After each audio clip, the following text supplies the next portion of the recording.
Merebaknya virus corona atau COVID-19 begitu menimbulkan kekhawatiran. Namun dari kekhawatiran itu juga memunculkan banyak aksi baik sebagai bentuk solidaritas sesama anak bangsa. Sejak pertama kali isu COVID-19 muncul, platform donasi online mulai dibanjiri donatur. Dalam hitungan pekan, dana yang berhasil dihimpun tak main-main jumlahnya.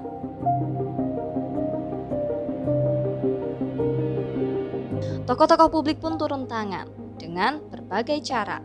Di antaranya melelang barang pribadi yang kemudian hasilnya didonasikan hingga menyerukan pengumpulan alat pelindung diri untuk disumbangkan. Atau dengan terjun langsung mengakomodir bantuan-bantuan yang telah diterima untuk disalurkan kepada yang membutuhkan. Followersku yang budiman, terima kasih atas bantuan Anda di galangan dana Kita Bisa akun Maya Estianti dan juga Cathy Sharon. Kenapa kita grup ini concern terhadap alat perlindungan diri tim medis? Karena tim medis adalah mereka yang bertugas di garda yang paling depan duluan dalam memerangi COVID-19.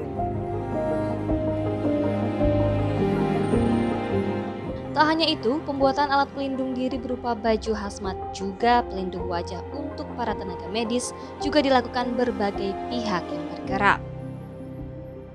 Saya tidak menjual, saya ingin menjadi saluran berkat bagi sesama melalui APD yang saya produksi di tempat ini. Fakta bahwa angka kasus terpapar COVID-19 ini kian hari kian meningkat membuat semua lini berpegang erat untuk bahu-membahu melawan virus ini.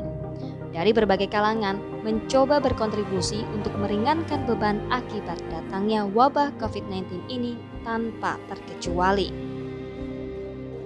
Kita sebagai masyarakat awam, kita sebagai masyarakat yang tidak paham tentang dunia kesehatan, kita bisa berperan ikut serta di penanganan wabah COVID-19 ini. Karena ini nggak cukup kita mengandalkan para dokter, para tenaga kesehatan, kita nggak cukup mengandalkan pemerintah, kita juga harus ikut berkontribusi di sini. Kalau kita punya harta, ya kita bisa sedekah harta. Kalau kita punyanya kepedulian, ya kita bisa sedekah kepedulian itu dengan cara apa? Dengan cara kita support moral, kita support mental para teman-teman tenaga kesehatan, dan kita juga wajib teredukasi, yaitu ya orang yang terkena wabah itu kan juga mereka nggak mau terkena itu. Datangnya pandemi harusnya menjadi momen untuk berhenti sesaat, merefleksi diri. Begitu kata sosiolog UI Desi Indira. Ini lagi tren satu kelompok buat aksi semuanya ikut gitu.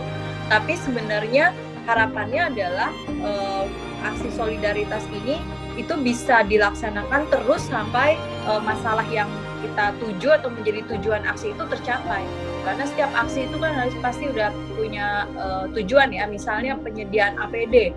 Oke, untuk penyediaan sampai target APD itu selesai, ya aksi ini baru dianggap berhasil gitu. Jadi bukan kayak tren-tren sesaat. Jadi walaupun dulu kan istilahnya social distancing ya, tapi kalau menurut saya memang dari secara sosiologis kita lebih menekankan lebih ke physical distancing, tapi social distancingnya harusnya kita makin dekat gitu ya. Kita semua harusnya sebagai warga negara Indonesia sama-sama, bahkan warga dunia itu harus bersatu untuk menghambat penyebaran COVID-19 ini lebih cepat dan kemudian bisa menghindari atau melindungi mereka yang rentan terdampak COVID ini. Melawan COVID tak bisa dilakukan sendirian. Kerja bersama memberantas virus ini bukan hanya sekedar tanggung jawab pemerintah atau pihak-pihak tertentu saja, melainkan kita semua.